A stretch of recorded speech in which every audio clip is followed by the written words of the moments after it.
Hi, Spout Loreans. Abdul here with a quick pre-show announcement. If you haven't heard, this coming Monday, August 26th, is the day that we will be launching the first season of our bonus show, Mallbrats, on a brand new public feed with newly scored and remastered episodes. Launch week is going to be pretty huge, with a brand new episode dropping every day. And we're also doing a collab with our friend, the incredibly talented artist, Casey Golden, where she'll be drawing the Cool Treat Kids in her own amazing style. Launch weeks are hugely important for new shows, so we're asking all our listeners to please go and subscribe to the new feed, which is live right now. And when that first episode drops, listen, rate, review, all that good stuff. We genuinely love this show so much, and we think you'll love it too. We're also going to be doing a bunch of launch week giveaways for listeners of the new show, where we'll be giving away custom Spout Lore merch packages from our friends at Fantasy by Numbers, with amazing pins and ornaments and coasters, all with custom Spout Lore art on them. And also, one lucky listener will win the one-of-a-kind Cool Treat Kids character art that Casey is creating. If you'd like to enter to win Casey's gorgeous artwork or any of the amazing merch packages that we're giving away, all you have to do is click the link in the show notes and head over to the new feed and subscribe. Then, when the first episode drops on Monday, rate and review 5 stars or more, and make sure you sign the review with your Discord or social handle so we can find you to give you your amazing Spout Lore memorabilia. From everyone here at Spout Lore, thank you so much. We hope you like the new show. If you like our show and you want to hear some more of our show or similar shows, or content that didn't get into the show, go to the Patreon and there'll be some of that over there. Oh, that was good. You fucking flubbed it. Amazing. You bailed on yourself. Gather round, friends, let me tell you a tale of 3 heroes, noble and bold. A brute, a druid, and a thief who is but 9 years old. You know them by name, you know them by deed. Their quests are famously daring. So here I sit, singing to you an adventure that is worth sharing. Tuck is the brute who knows not his home, he loves to sing and fight. Vyng is half-elf, he shifts his shape and wields a spear with great might. Billy's a thief, his tiny size does mask the largest heart. Best and brightest they may not be, but their friendship outweighs their smarts. So gather round, friends, and listen close, for the tale's about to start. Hello, everybody, and welcome to Spout Lore. I'm your game master, Shawn O'Hara. Joining me, as always, playing Tacoma Dome the Barbarian, Abdul Aziz. Hello, everybody. Sorry I yelled at you, Jessica. Thank you. Playing Vyng the half-elf druid, Paul Oppers. I'm also sorry I yelled at you, Jessica. Playing Fat Billy the halfling thief, Jessica Ty. Thank you. When last we left our heroes, they arrived at the outskirts of Sheer City, part of the Free Territories of the North. They arrive at the city and stop at Yorick's, a motor inn on the outskirts of the city, run by an old-ass orc named Yorick. Possibly run into the ground by. Yeah. Possibly squatted in by. Yes. Also, orc is in quotation marks too, because he was really asserting that he's for sure an orc. He definitely specified a lot, his orcishness. They spent some time in Yorick's, a dusty old motor inn with no other customers or visitors of any kind. He upcharged them on everything or tricked them into paying for multiple things, including a bottle of alcohol that he just referred to as Old Blue, which we then all decided was distilled with the magical waters found in the frozen north, soaking up magic from long, long ago and locking it in the ice deep beneath the surface. Perel slammed it, which sent him into a drunken stupor / Drunken master vision. He was absolutely plastered and used his ion candle to meditate on a subject using something called the boundless thought principle, in which he folds his mind into many minds to consider many possibilities at once. He came to suddenly, said, "I know how to get my magic back," and then immediately passed out. And Vyng drew a penis on his forehead. I mean, everybody took their time to draw a penis on Perel's forehead. And then we rolled him into the recovery position because we're friends. Exactly. Yeah. Yeah, leaving him to heal in a previously boarded up room that York cranked open for you with mirrors on the roof and shag carpet on the floors. Mm-hmm. Vyng attempted to help by calling on the elements and spirits and instead received a troubling vision of Cloudpiercer, the Thunderbird, in danger, fleeing towards the city of Sheer. Mm-hmm. Running outside to see his friend, Vyng saw Cloudpiercer descend through the clouds, followed closely by Thronebreaker, king of all Thunderbirds. Yeah. Oh yeah. Herald of the Storm. That rack focus when you you move the camera towards the character and zoom at the same time on his face as Thronebreaker came in from the clouds behind him. Oh, yeah. Like this? Yeah. And Vyng took on a magical bird form made of moonlight, ice, and concrete, gravel, parking lot debris. Yeah. Garbage. Tuck and Billy hopped on and rose into the skies, passing through the cloud cover and finding a pitched battle, a Thunderbird civil war of sorts, the storm itself lashing out in fury. A battle was undertaken. Tuck did a Thor Ragnarok style jump off the back of Vyng's bird form. It was the coolest thing I've done probably all season. This is so cool. Easily. Yeah, it was amazing. Yeah. I said it's going to be painted on the side of a van someday. Yeah. Oh, absolutely. Before I jumped, I said, someone draw this. I told the fan, I said, someone do fan art of this. And then Tuck yelled, remember me, and jumped. Oh, so I good. hope Trevor Driver's doing that on the side of his. Oh, Yes. yeah, absolutely. Hell yeah. That's what he's doing. Yeah, next time you see his truck, it's going to have an airbrushed painting Oh of my Tuck fighting Tuck. Thronebreaker.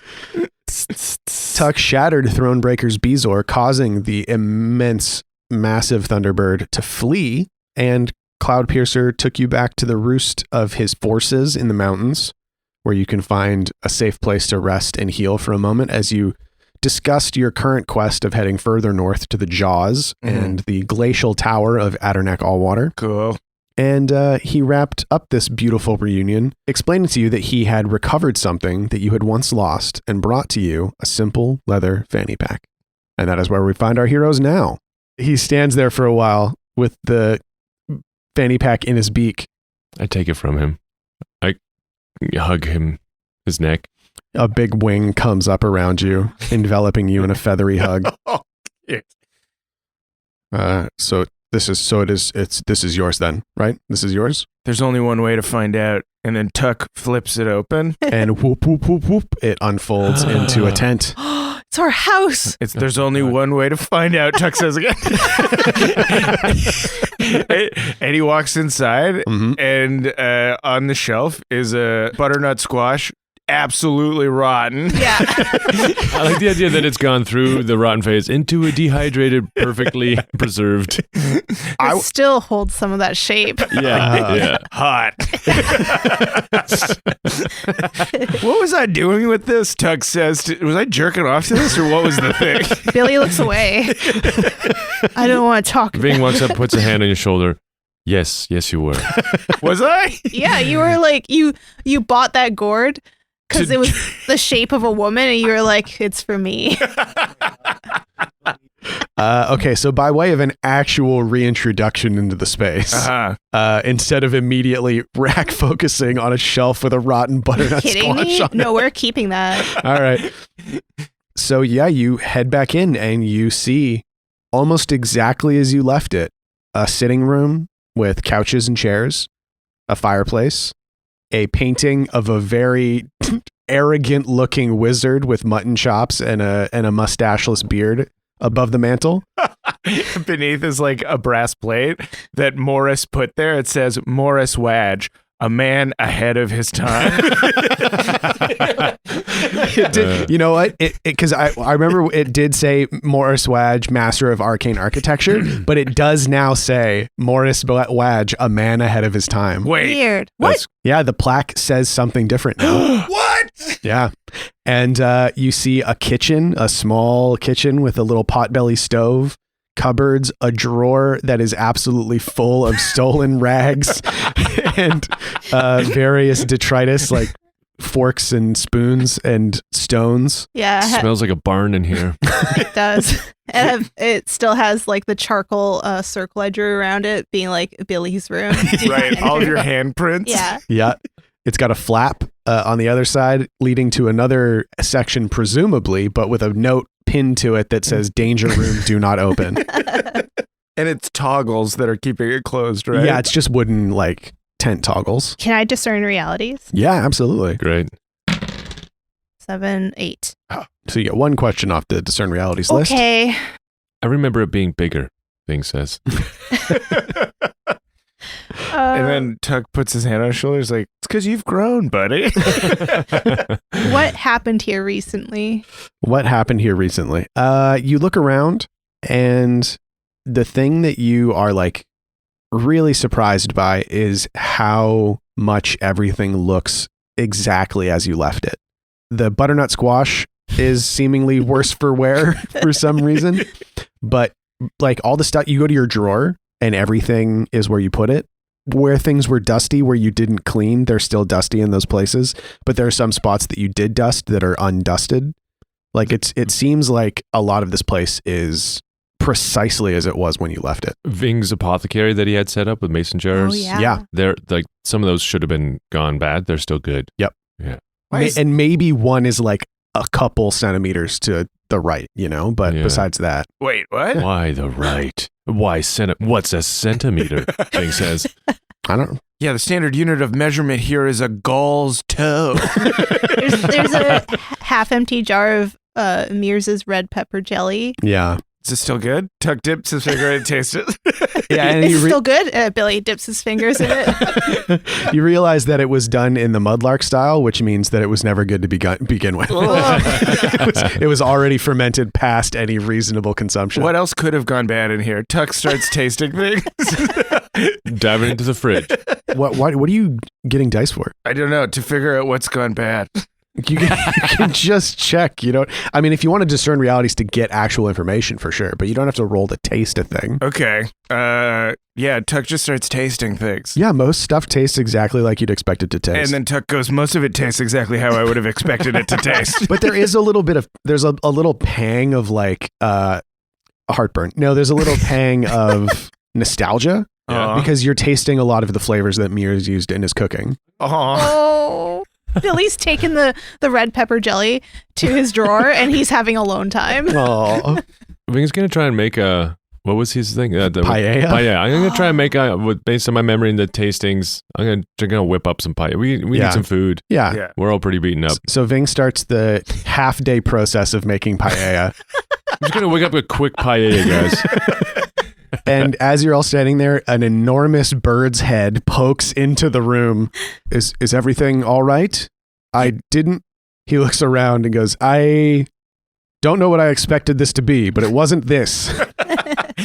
I remember you having a fanny pack and I forgot that it did this. Do you want to come in? I don't think that I can.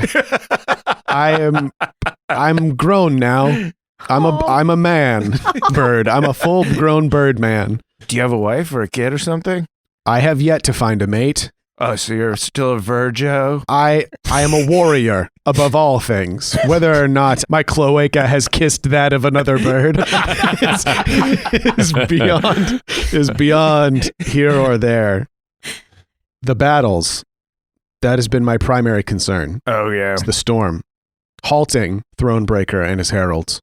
What happens if Thronebreaker wins? The storm scours the planet. Oh, right, kills everybody. Yes. It is all Thronebreaker and his ilk wish for. It's the destruction of the storm. Well, how do you win? What's your plan? I've been fighting so long, I scarcely wonder if I remember. Something has to be able to stop the storm. I fear it is Thronebreaker's death. Should I spell lore? Yeah. Yeah. Go Or ahead. does someone not fucking stupid want to spell lore? Not at all. I wanna know. You're all unfortunately stupid, so Yeah. I think that anybody has an equal chance. Wait a minute. Because I have a special move because I'm a bard. Bardic expert. When you first encounter an important creature, location, or item, which I guess is the storm. Yeah. You can ask the GM one question about it, and the GM will answer truthfully. The GM may then ask you what legend, song, or tale you heard that in. What are my things again?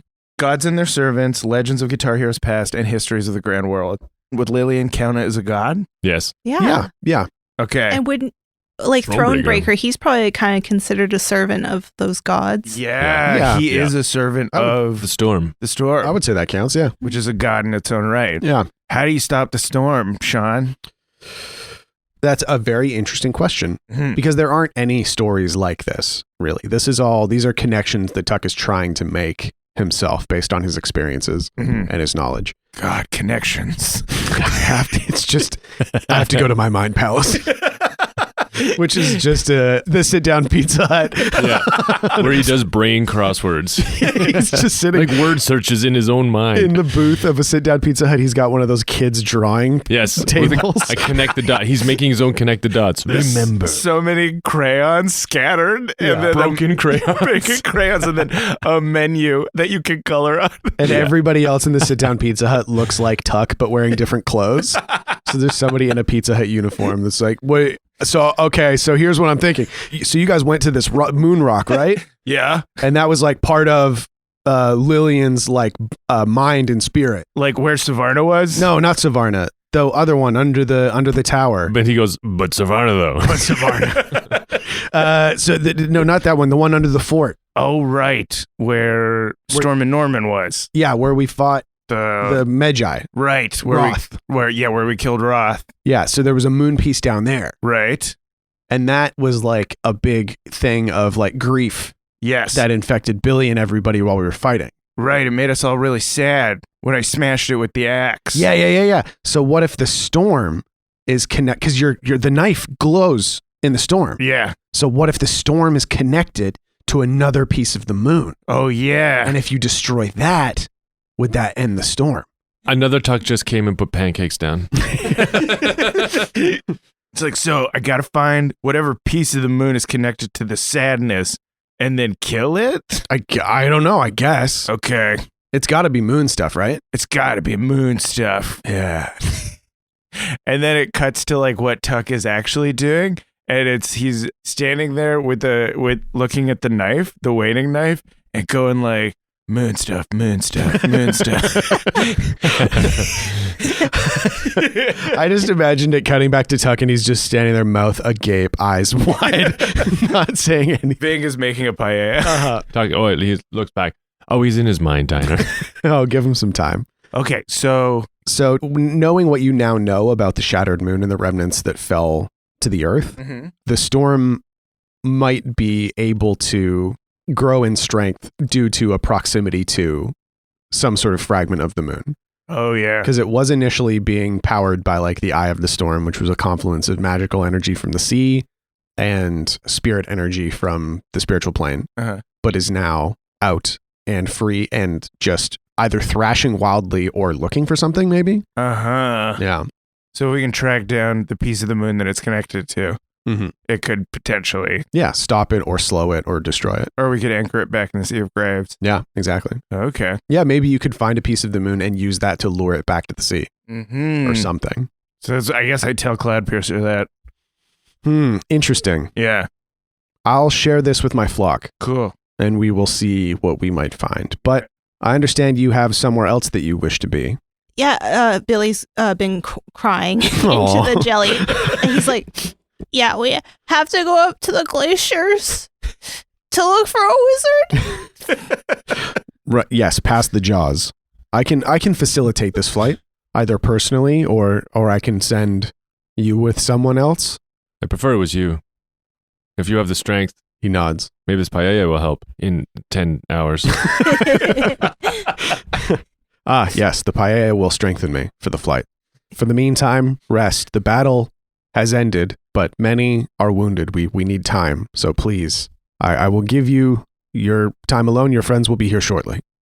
Okay. Thanks, Cloudpiercer. He nods his big bird head and then looks like you can't see his body, but looks like he awkwardly backs out of the tent. His beak kind of scratches along the His ground. big wings are flapping to try to do the backwards thing. I want to give him. I have the bird necklace. It's made out of wood. Oh. And I'm like, wait, Cloud Piercer. I like run outside. Like, can you watch the stove? Billy and Tucker like, how the fuck do we cook? So many things. It's like that scene. We've never cooked. No. It's instantly that scene in Mrs. Doubtfire when your boobs are on fire somehow. But yeah, you're standing on the edge of an airy with Cloud Piercer towering above you. Cloud Piercer, I just, wherever we go, I just wanted you to be able to find us here. I've kept this close and show him the thing, and then I want to manipulate the wood and turn it into a shape of a man or an elf. Oh, yeah. To change it and then give it to him to wear. Cool. Can you remind us what this like medallion necklace is? It's a little wooden necklace that I got from Aquarius. Yeah. Right, yes. Yeah. Yeah. And then was connected to Cloud Piercer. Cloud Piercer. And allowed you, to stay connected to him. Yeah. I don't know what I'm doing here, but I want to make it the shape of the three of us. Aw. And give it to him, and so he can find us wherever we go. Yeah, totally. We can just call that like an Eye of the Tiger type use. Okay, cool. You put it around his neck, so he's got this tiny little necklace around his big, huge bird neck. Yeah, but you get it around his neck, and you can tell there's a lot. The feathers make him look a lot bigger than he is. So he's got a skinny little neck under there. Oh yeah. Very well. I will treasure this always. Vyng, it is very good to see you again. Always. A lot of things have changed. A lot of things are going to change. Remember why you're fighting for the side that you are fighting. I will. But the connection's always there, and if there's anything that we can do, please, let us do it. Thank you. Come back in 10 hours. Okay. Billy comes running out with like pot lids, just, like, all smoking, and he's like, "Vyng, you have to come back in right now." What are you doing? He's on fire. Tell me you're stirring the risotto. Tell me you're stirring the risotto. Cloud Piercer watches you run back into the tent and turns and walks into his little cave, presumably to go to sleep. Yeah, and you walk in and Tuck is smashing the pot with his axe because it's on fire. Putting it out of fire with his axe. It's like, try and sneak up on me, you fucking fire. I don't see a tree in here. The stove is trying to kill me. Probably 15, 20 minutes later, Paella and Maggie walk into the tent. Maggie striding in, looking around like, oh, there you are. Oh, I'm so glad you're safe. These birds are huge. And Paella walks in behind her with his arms straight out and his legs like locking as he walks. Are you okay, buddy? They fly so fast and so high. He's so hungover. And it's cold and my head is going to explode.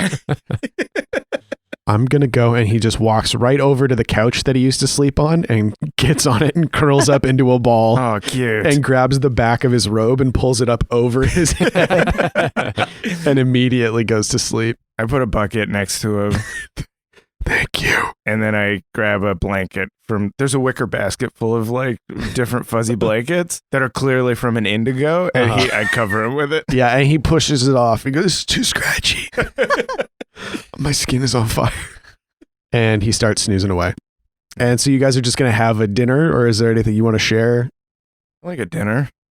Like a chill time. Mm-hmm. Yeah. Yeah. It's 10 hours later. Vyng is covered in sweat, too exhausted to eat. She's like, there. And it's like, didn't turn out that great. Like, it's fine. Yeah, right. Yeah. It's one of those meals where it took so much of the day that by the time you eat it, it was never going to be good enough You're to like, justify. whatever, yeah. Billy has his paella spread out on his high chair table. He's like fistfuls into his mouth, Eating like an actual toddler. Yeah.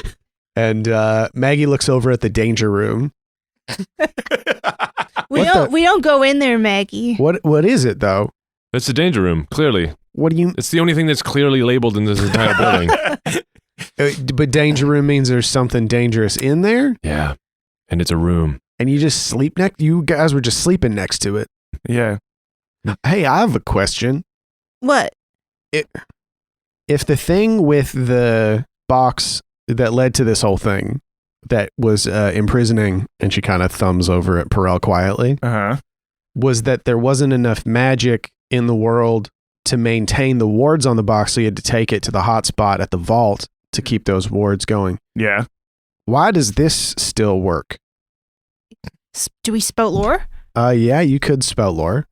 2d6 plus intelligence. Oh, wow. Holy shit. Fucking hell yeah, I'm so smart. 11. Just for context, Jessica, what was your roll? 11. What's your modifier? 0. Okay. So smart. So smart. Barely smart enough.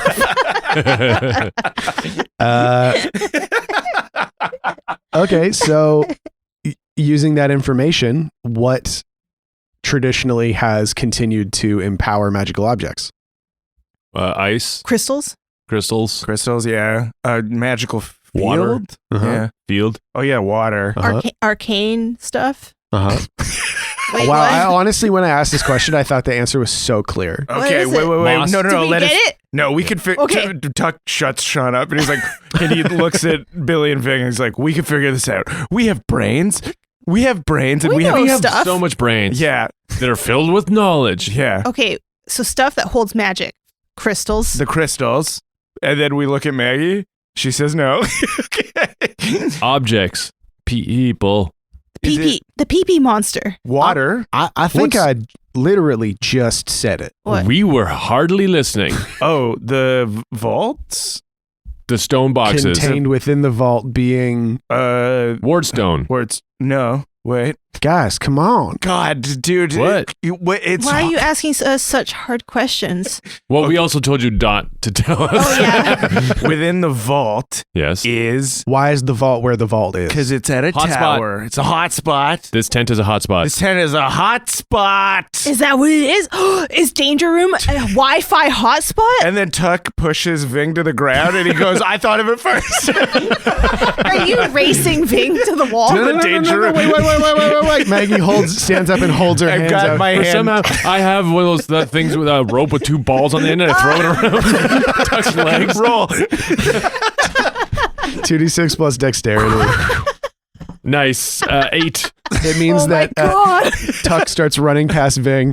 Vyng throws a bola Bola. at Tuck. It's a bolo And- tie. Yeah, it's a bolo tie that he throws and starts running past Tuck. It wraps around Tuck's legs and Tuck falls but grabs Vyng and pulls Vyng to the ground. I grab Vyng's pants and I Pants. pants. Pull his pants down. I was gonna say His whole ass is just out now. Billy's launched himself out of the high chair. Paella flies everywhere. There's shrimp and dewy sausage, peppers, all I'm over the gonna place. get there first. Tuck throws a book at Billy. Like a plush baby book? No. He throws like a Big book. he reaches over to one of the shelves, because there's like bookshelves in here, Yeah. and he like throws just the first book he grabs Yeah, 2d6 plus dexterity. Oh my at God. his son. It's 4. Billy fucking, how does Billy not get hit by a book? The book is Tuck grabbed the A encyclopedia, which is the biggest one, and it was too heavy to get to Billy, so it just doesn't get near him. Just arcs and Yeah. hits the ground. Yeah. Uh-huh. And so Billy gets to the flap first, and Maggie is there and she reaches down to grab Billy. Whoa, I fight back. Oh no, okay, yeah, 2d6 plus dexterity. Jesus. Sick. I got a 12. Yeah, I do the thing that like cats do where he flips onto like his back so that he's like scratching at her arms. whoa, what the Let me fuck? go. All right. So everybody stop. And Stop, I land on all fours. And there's peace for a moment. Yeah, and Tuck's face is wedged into Vyng's ass. Bear. Tuck is nostril deep in Vyng's holes. All right, stop. What? We already know that this is dangerous. Mm-hmm. And now we suspect there may be a hot spot somewhere in this thing. So we got to be careful. Leave it alone. Okay? There is Okay. a Tiny fart. Okay. fuck. Okay, fine. We already have a thing that we're doing. We already have a dangerous wizardy thing that we're going to do. We don't have to do this right now. What would the hotspot do? For me, if there's a hotspot in there somewhere?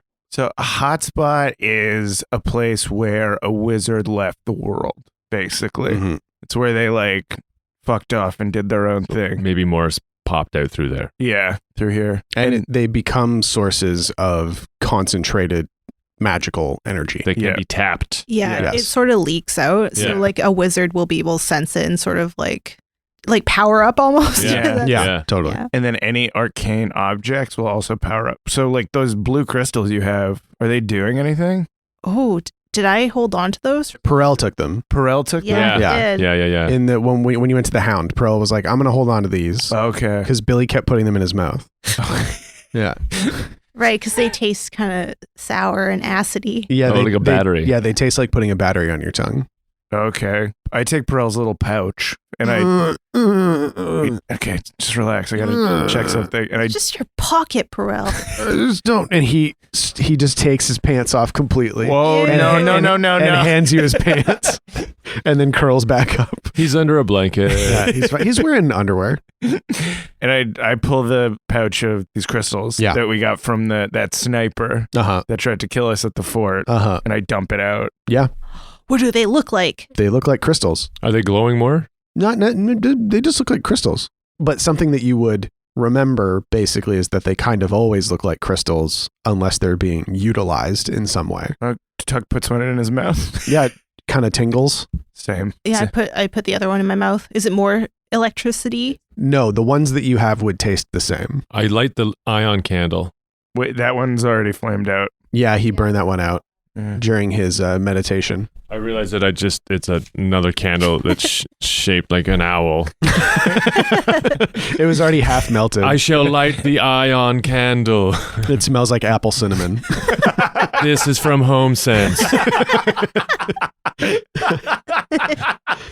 It's from I got it from a winner's home sense. There was a winner's side too. I got some shorts. I thought everything was magical.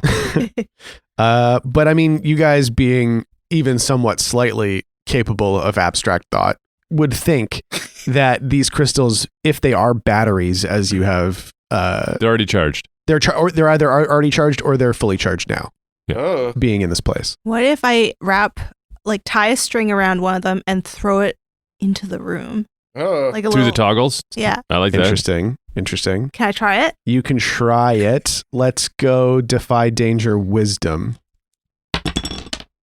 7.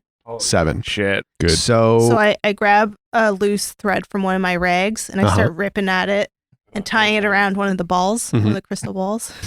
And Vyng and I are just watching you Uh-huh. like parents that are watching their kid do a science experiment. Yeah, totally. And then once I have probably 20 feet of string, I toss it under the flap. Yeah. So you have to kind of pick the flap up and shove it under, but you push it through and you immediately feel resistance. Oh. So I kick it as hard as I can. Yeah. And you're just kicking a rock against what feels like a stone wall. Oh, this is Oh, whoa. stupid. Tuck goes, use shadow dance to push it through. Do I have it? 1 second. You'd have to do Fairy Child, but you probably. Is it a new day? I think I'm out. I am out. I know that from last time. Right. Yeah. Is it the same day? Because it took I 10 mean, it's- hours to Right, make you the guys have paella. been- Oh, Yeah. You guys have been Okay. resting for a long time. Yeah. So you're probably up pretty It's late. 2:00 in the morning. I actually took too long to make Thanksgiving dinner one year. This is exactly what happened. I had to wake everyone up in the house and the dinner my was awful. gosh. It was a thing where we kept falling asleep and Vyng kept getting hurt that we were dozing off. Which unfortunately means that it has not been another sunrise yet. I have to okay. wait, Tuck. Fuck. I know. We can wait. You know what? We need some rest. No, fuck this. Hold on. And Perel wakes up. I was What? about to shove it in with the axe. No, it's not going to work. I run up to Perel's face and I hold it in my hands. It's not going to work. Perel, why isn't it going to work? It's classic Thalmic architecture. What does that mean, all those words? It means that the danger room exists when you're opening the door under incorrect circumstances, and the other spaces exist when you open the door under correct circumstances. In every other circumstance, the space does not exist. So we have to open it the right way? Yeah, and if you open it the wrong way, then the danger room. But you're not opening it at all. You're trying to shove something through it while it's closed, so it's not there. Would Morris have even thought of this eventuality? Yes. Someone trying to shove something in Look, there. Morris, I love Morris, and also I hate Morris more than anybody else in The existence. painting jerks a little. You shut the fuck up. Don't you say anything. I love Morris and I hate him more than anybody that's ever existed, but he was a very was he's very good at what he does. So he prepared for the eventuality that someone would try and shove something through while the door was closed. Tuck tries to shove it in. No! You're not gonna fucking tell me how to use an axe, bitch. Nice. What are you trying to just 2d6 plus strength? Yeah, I'm using the handle of the axe Uh-huh. to like push it in. Yeah. Because it's a spirit axe. Uh-huh. So maybe it can slip through. But like Is the magic and opposite. spirit is Yeah. like oil and water. So yeah, if this is the oil, maybe it can push through the water.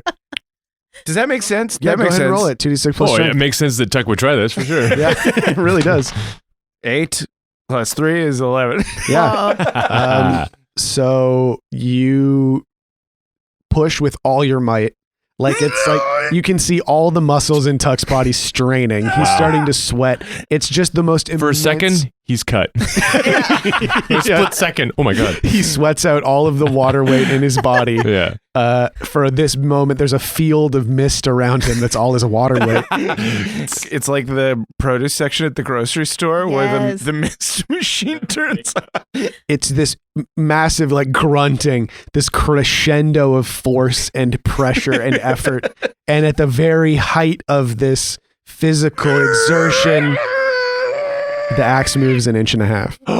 Whoa. Eat my boner, Boris! Suck on that, Perel. Perel kind of like starts to unhang himself. He's undering himself. Yes. Yeah. And he goes, "What the fuck did you do?" And he goes over to where the string is and he lifts the flap. And if you were looking, you would see the string moves forward an inch and a half and then just ends. Oh, cool. Whoa. Whoa. It's like, what the fuck did you do? He pushed. Don't do that again, because I don't know what's going to happen. He's got the most serious face I've ever seen. As an academic, as a professional, as a master of the thalamic arts, I'm begging you to not do that again. Don't. Tuck's eyes and Abdul's eyes are flittering around the room. Should I do it? Tuck keeps pushing. Okay, fine. Keep pushing, I guess. I don't know if you're trying to lose your axe or what the deal is here. Will I lose it if I keep pushing? You might. I don't know. Oh, can I tug on the string a bit to see if the ball comes out or not? The string does not move. Whoa, don't What? do it, Tuck. Pull on this. Pull. Why did I say it like that? Pull on this, and Billy holds out his finger. He holds out his finger, which has the string on it. I pull Billy's finger. No, not that. Ow. You just pick Billy up off the ground. The string. Okay. And I grab the string. I put the axe down. I start tugging on it. Yeah, 2d6 plus strength. This is like we found a fucking nuclear reactor and we're shoving gum into Yes. it. Yes. Yeah. You guys are throwing rocks at the elephant foot in Chernobyl. Snake eye. Amazing. Nice. Jesus fuck. Yes. String snaps. We all three of us fly across the room. Oh, and I slam against that wall. My ball. And yeah, the crystal's gone. All evidence that the string was ever passing through anything is gone. Yeah. It seems like the string severed at the exact point of transgression and is gone. Billy's doing that thing where kids are laying on the ground in a tantrum and he's kicking his legs and going in a circle. Like flopping around. Yeah, just Like a Three Stooge. He's having a floppy tantrum. Yeah. My ball. Yeah, I think Perel's probably pretty pissed too. Those crystals are pretty cool. He's standing there in an open robe, in his wizard robe, open underwear. tank top underneath. What? Great. Now I have to, and he walks over to the bookshelf and grabs a couple arcane texts that are there, and he goes and he sits in a corner and he starts opening them and writing stuff down. Great, awesome, thank you. And Billy goes to Perel. Can you get my ball back? I don't know. I don't know anything that's happening in here anymore. I fucking hate this stupid fucking Morris and his goddamn stupid ass fanny pack. Just build a house in a normal place where the laws of reality apply, you stupid bitch. And then Tuck goes over and he taps the nameplate. Mhm. And he's like, why did this change? Yeah. What do you mean? This changed. This used to say something else and now it says something else. Yeah, it says a man before his time now. Before it said master of arcane architecture. Is he still around? Is he listening to us? Is this painting real? I mean this so seriously. I need you all to leave me alone. Shawn or Paella? That's where we're going to end it for this week. I'm your game master, Shawn O'Hara. I'm going to go put my fist through a plate glass window. No, it's just Paella. Paella's just like, I just need you all to go away. Like 10 minutes, 15 minutes, 20 minutes? I don't know. I'll get back to you. And he kind of like crosses his legs and puts a book on his lap and seems to fall into a stance similar to the one that he took in Yorick's and that you've seen him take like in meditation. Oh, this is serious business. Okay. I have a lot of questions now and I have to see if I can answer them. And I don't know what's going on in this fucking fanny pack anymore. I hate this thing. And I just need to do a little bit of work. So that hate is not going to help you work. You need to put that aside. Hate always helps me work. Do you know how much wizard progress has been made out of spite? Yeah, and what happened to the wizards? I'm just saying, if you accept Morris and what's happening in the situation, the place you're in, it's going to go better than hate. Yeah, because you know what the opposite of hate is, Paella? That. And he points at the gourd. I don't hate that gourd. I hate that gourd. A lot. I maybe put too much of the gourd in the paella. You put it in the paella? Okay, I'm just gonna try and do some calculations here. Okay. Just do some breathing too. Yep. I'm gonna breathe. I'm gonna take a breath. I'm gonna have a little bit more of the paella. It is delicious. You did a great job. We're gonna leave you alone soon. Thank you. Really soon, we're gonna leave you alone. Yeah. Right, guys? Isn't that right? We're gonna leave him alone shortly. We're gonna leave you alone. Yeah, we're gonna leave you alone soon, Paella. Pretty soon. We all back up. Yeah. We stare at him. Is this far enough? Yeah, and he just starts flipping through a bunch of books and trying to work on some stuff. What are you guys doing? I guess we could just like hang out on the cliff and give him the tent. Yeah, I'm down with that. I also do have to sleep. I was electrocuted quite badly. I think that we need to actually rest. We can take a rest. Yeah, you guys can sleep for sure. Maybe we could go sleep with Cloudpiercer? Yes, thank you. Yeah. We can cut Okay. to the morning easily, unless Vyng wanted to go out and do something with the knife. I was just going to commune with the knife outside and commune with the whispers of the land. Yeah, absolutely. Great. You go out on the cliff and you see it is quite gray. The cloud cover does reach below the mountains, but you see the night sky above you. The moon, the coronet, the stars. I have the knife. Is it glowing? Faintly. Faintly. In the way that it is like, it seems to be reflecting moonlight, but not giving off a light of its own. Yeah. Yeah. Okay, I want to spend time in a place making note of its resident spirits. Yep. The moon. Roll plus wisdom, you'll be granted a vision of significance to you and the spirits around you. 10 plus, it's clear and helpful. 7 to 9, it's unclear. I guess 6. 6. So on a 6, that's just a straight up failure. Yeah. Can we aid him in this? Yeah, if someone's out here with him, you can tell me how you're trying to aid him. Yeah, I'm out there with him. Yeah. And I'm babbling about the stars. Uh-huh. Oh, cute. Yeah, very cute. What's some star stuff that Billy's saying? So that one is the small bear. And that star right there is the nose. And if you connect all the other little stars around it, it makes its like fat little body. Oh my God, I see it. Yeah. And then That's really cute, actually. it is. And then underneath it are the pine cone constellations. See, it's making a nest. And the mama bear, which is over there, I think, might be on the other side. There's clouds everywhere else. Yeah. I don't know. Is it like a thing where Billy is like, as he's talking, it's like the thing where Billy's play becomes real Yeah. and you Yeah. start seeing the stars Like like moving. Yeah. Yeah, Yeah, like Hercules. Yeah. Yeah, totally. Totally. That's exactly what I was Yeah. imagining. I love it. 11. Excellent. Yeah. Huge. Whenever you try and connect to the spirit world, it's a very risky thing. Mhm. Like you're reaching out across these places and it's so often been a traumatizing experience that you feel that like pressure building like a balloon that's been blown up too much. I'm hesitating going in. Yeah. And then the presence of Billy Yeah. helps calm you and pull you back from like the edge of connecting to the harsher parts of the spirit world. That makes sense. The playfulness. Thank you, Billy. You're welcome. I'm glad you're here. And you notice you have the knife in your hands. The blade is resting on one hand and the handle resting on the other. And you notice as you're like moving the blade around, the light is growing and dimming depending on what direction it's pointing. Like a compass. And it's ever so imperceptible, and maybe it has something to do with the fact that it's under the full moon right now. Also, my light sight. Maybe I can see. Yes, you can see the differences in the light that are imperceptible to anybody else.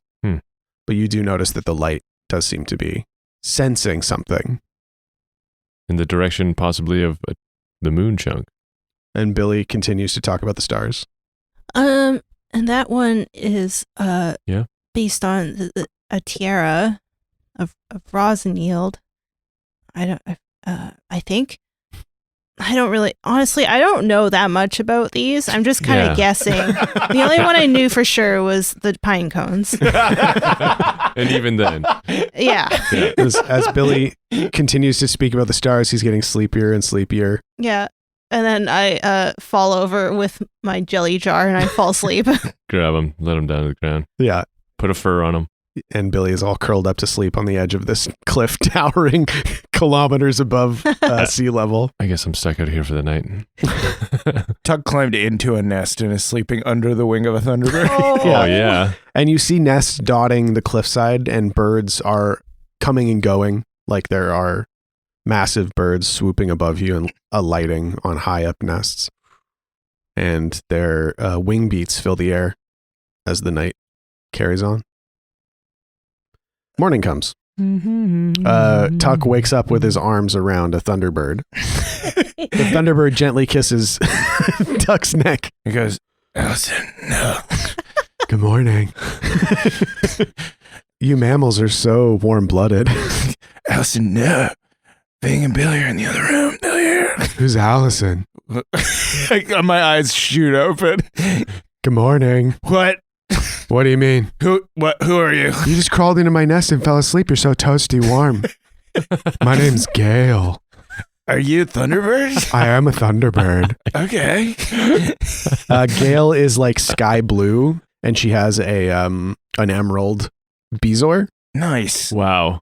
Shot through with like almost lightning bolt shapes, like kind of cool. through her back. Yeah, I got some of those too, and I point at like the electricity burns across my chest. Ooh, tough guy. Thanks. I think I might have killed Thronebreaker. Kill Thronebreaker? Unlikely, sweetheart. Okay. That's fine. Very familiar. I smashed his bezoar. Oh yeah, no, you did a great blow to Thronebreaker for sure. Okay. But he'll be back. Okay. I think you knew that. I did know that, but I guess I wanted to live in the fantasy that I did more than I did. No, I understand that for sure. Sure. Whatever. Wait, ask her about her. Vyng says, are we close enough? Ask Gale about her bezoar, where it comes from, how she gets it, what happens when you smash one. Where did you get your bezoar from? Oh, bezoar. All thunderbirds are born with bezoars. Oh, cool. Yeah, they like kind of develop naturally, but they represent our connection to the stratosphere. Oh, cool. To the winds and the skies and the rains and the storms and the lightning and the clouds and the rains and the winds. And Tuck points to his chest, and he's like, at the coin shards, and he's like, this is kind of like a bezoar. Yeah. Except there's a demon in it. Oh. That sucks. Does it hurt? And she like gets way down close, and her big eye is like right next to it. I don't know. I never asked. Does this hurt? You tell me, bro. I don't think so. I think it's just in there. Oh, cool. I can't tell if he feels pain or not. Yeah, I wish I could tell you if it hurts, but I don't know. Sweet. Well, I'm going to go get something to eat. Okay. Bye. Bye, Gale. She unfolds her wings.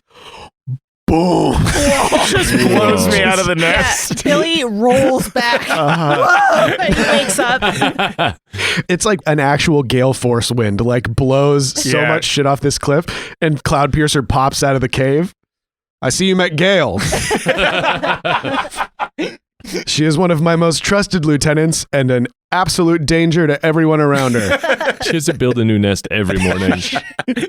We told her to stop building nests because every time she takes off, all of the debris hits the nests below her. So, what conclusions did you come to? Did you rest well? Are you healed? Yeah, I'm healed. Back up to 21 hit points. Do I also heal up? Yeah. Yeah. Tuck still has a -1 to wisdom because of his terrible dreams. Oh, you had a terrible dream. Yeah. Yeah. Where now you watched everybody in Pinewood be consumed by a fissure in the ground. Including my family. Including your family. Yeah. And people that definitely weren't at Pinewood. Yeah. Just everybody you know being killed in front of you. Right. Okay. Typical morning. Yeah. But then you also apparently dreamt about Allison, or as you were waking up, I think you it was imagined you were with Allison. One of those like midpoint wake up. No, Yeah. Allison was in the dream actually. Being killed in the fissure? No. Interesting. Okay. Moving on, I suppose. Glad you think so. So, Cloudpiercer says, what next? Vyng tells them about the knife and how it seems like it possibly is pointing towards something that might help us find a chunk of the moon. But it's not clear. Its meaning murky. Interesting. If I am sending my flock out to attempt to track down a piece of this moon, is this knife something that might aid us? I was going to say, is it okay if we temporarily, maybe not. It's a waning knife. Yeah. I think chimes might kill us if we give it away. Well, what do you guys think? Like, this might help them like defeat Thronebreaker. Like if we give it to them? Yeah, for a bit. Okay. But maybe it's like, but you must give us something of yours Oh yeah. to make sure it comes back. Like anytime you give somebody a knife, they give us a coin.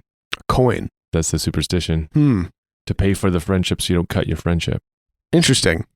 Well, I'm not sure that I have a coin, but as I said, the sea brings many things to the Thunderbirds. So perhaps in exchange, you may rummage around in my stuff. And roll for treasure. Oh. So are you agreeing to this? You're going to lend Cloudpiercer the waning knife in exchange for rummaging around in his stuff? I think so. That's the offer that he's giving us. This is that magic knife that God gave you, right? Yeah, this is a magic knife that the patron of sailors gave us. Uh-huh. I think it belonged to his son, and it is made out of his wife's body. So, it's pretty important to somebody and us. Yeah. Damn. And he said he would kill us if anything ever happened to it. And you're going to give it away. Okay. We trust you with our lives. And Cloudpiercer nods very stately. Thank you for trusting me with this. Do that thing where you bow really low and hold the blade up. Mhm. I do not have hands. I'll just put that on your necklace Thank you so much. Just snap. And so you may rummage around in my stuff. Please enter my roost. We go in. And it's like a teenager's room. Like it's absolutely crammed full of shit. There's like food waste everywhere. There's like animal bones. So cool. Something that looks like a fucking there's like cow skulls all over the place. Whoa, holy shit. This is awesome. I technically feast on the storm itself, but due to the nature of such storm, I have been forced to take sustenance in other ways. Cows. Cows are amazing.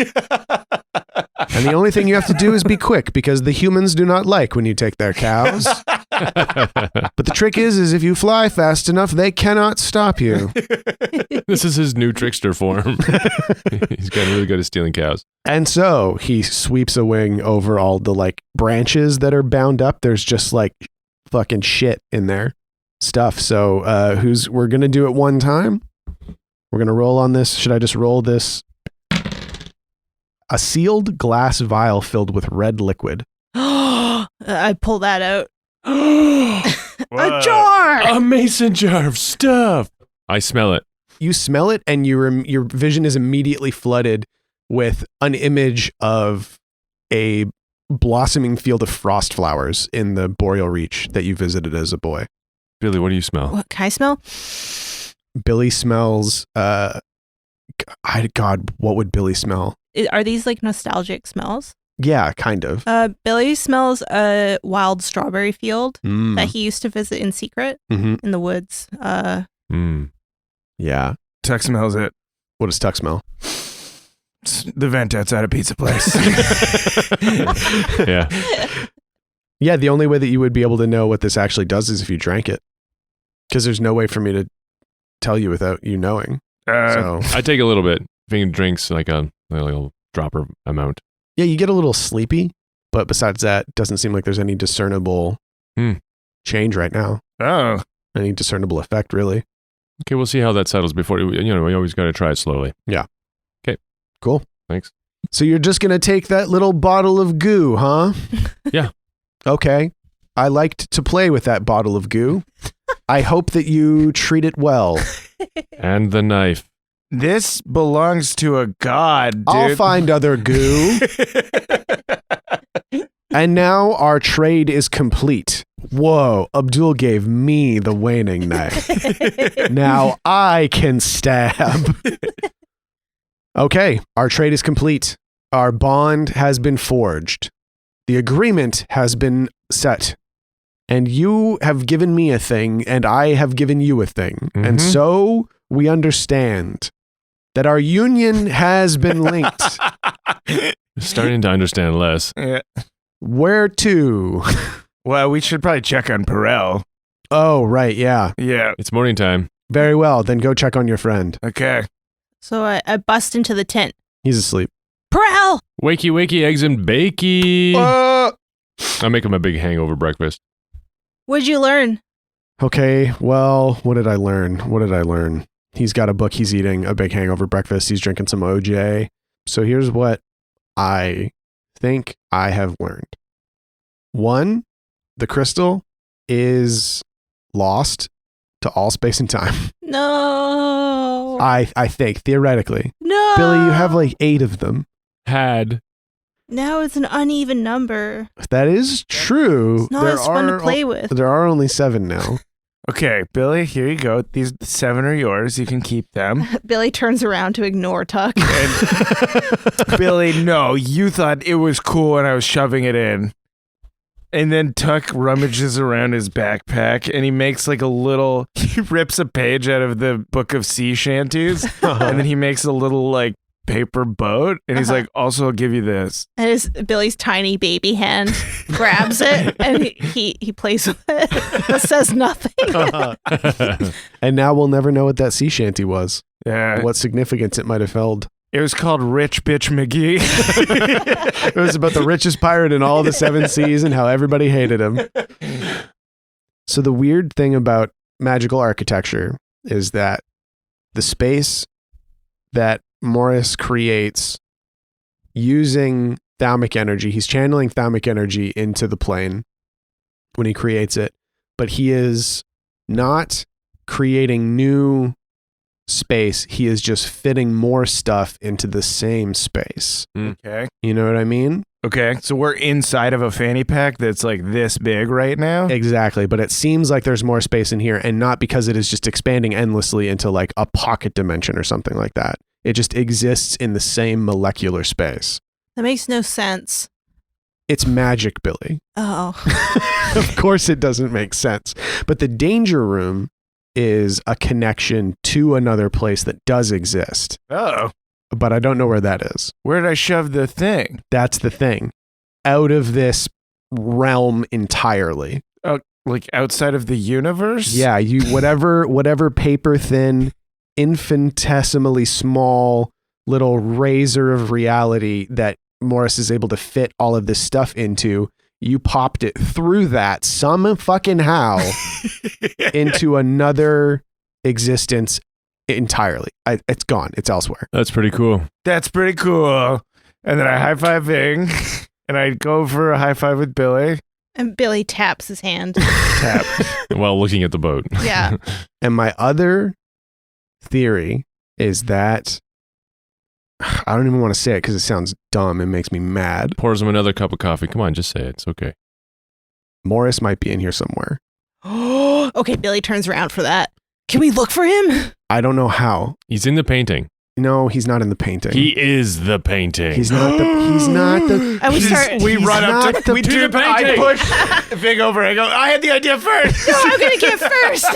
Bolo around the ankles. Okay, here we go. 2d6 plus dexterity.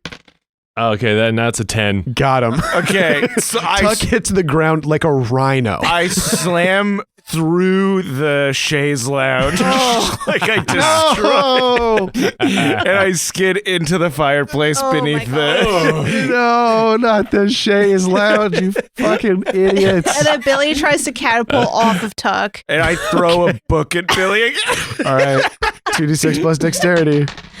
12. Wow. God. He grabs Zed. And it's like a razor. Yeah. Does Billy try and dodge out of the way, or does he just get hit? Absolutely just gets smoked. Knocked out of the air. Yeah. I backhand Tuck. Oh, I'm so sorry. And now everybody's hurt and on the ground. Yeah. Yeah, I have the wind knocked out of me. Oh, God. He's got me in the painting. Tuck, Billy is a child. No, I'm not. I'm very old and I deserve a lot of respect. Okay, so we're just supposed to start whipping books at you now? Yes.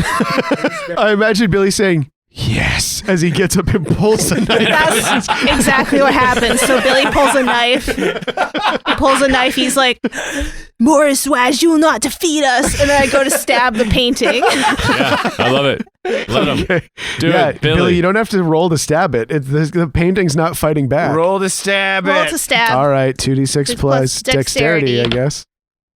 I got 6. Billy got a 6. Yeah. Is anybody going to help him? Oh, yeah, I launch him. Okay. Throw him as you stab. Throw him Yeah. at the painting. 2d6 plus bond. Nice. Oh, boy. 6. You slam him into the painting. I threw too hard. I was very excited. So you throw Billy into the pit, like Billy's got his knife pulling back to stab, but he hits it as his knife is Yeah, pulling so Billy, back. I've gotten stronger. I'm winded again. And Tuck backhands Vyng. You're right. You're right. and So violent. the knife goes spiraling out of Billy's hand. He hits the shattered remains of the chaise lounge, lands on an encyclopedia. It's only A and Z. He doesn't even have the whole set. It's an A and there's a book called 2 and then Z. Z. And yeah, you hit the ground, and the painting is just like hanging by the edge of the wire that it was on, like teetering on the wall. Which, of course, as we know, all the walls are made out of the same leather that the fanny pack is made out of. Yeah. And it's just hanging there. He's mocking us. Look at him laughing. And then it falls. And behind it is some sort of door. Whoa! I knew it was painting related. I knew it. The door's about, I'd say, 1.5 feet by 1 foot. Paella. That son of a bitch. And he goes up to it and he like it's got a very weird interface. Like the door is very strange. There's a lot of different kinds of materials kind of inlaid. Be cool if it was like those like old trunks where rich people would hide stuff. Lockbox. Yeah, so you have to like pull a lot of things out. That's exactly what it is. Intricate, weird. Yeah. So- Explain more what this is. It's locked using like sliding panels. Sort of. Like Yeah. a puzzle box. You have Yeah. to solve Like, the oh, whole this thing. this drawer doesn't open. Oh, now I've moved this and this drawer opens. So the whole thing is like a complex puzzle box? yeah, and Perel's looking at it and he kind of taps it and puts his ear to it and slaps it a couple times and rubs it and then smells his fingers. Gross. It's a safe. Oh, shit. It's a safe. He put a safe behind a painting like a gauche, tacky asshole. And we never checked. But of course he put a safe behind his painting. I'm gonna check. Oh, yeah, do it. Yeah. Get in there. Oh, Yeah. I'm gonna use tricks of the trade where I pick locks. Here we go. 5 What? plus 2 is 7. 7. Oh, nice. I still am able to unlock it, but the GM will offer me 2 options between suspicion, danger, or cost.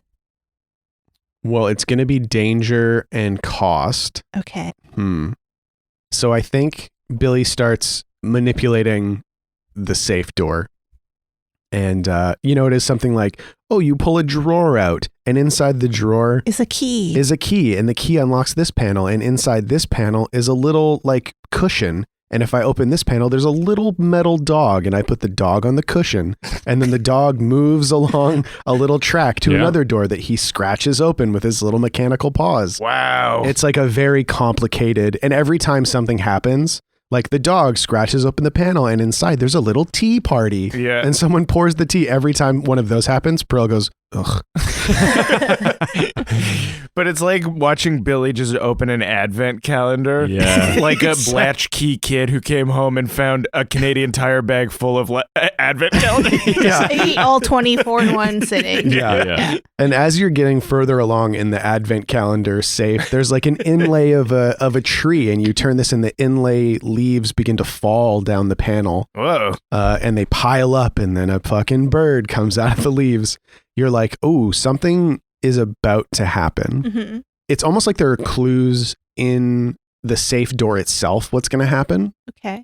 So you come to two final mechanisms, and the mechanisms are It's like a little split, like a ping pong thing. Pinball. like pinball. Pinball. Yes, thank Oh, you. pinball, yeah. Yeah. If you let the ball move to the left, the ball becomes the sun, Okay. and a field of crops will grow.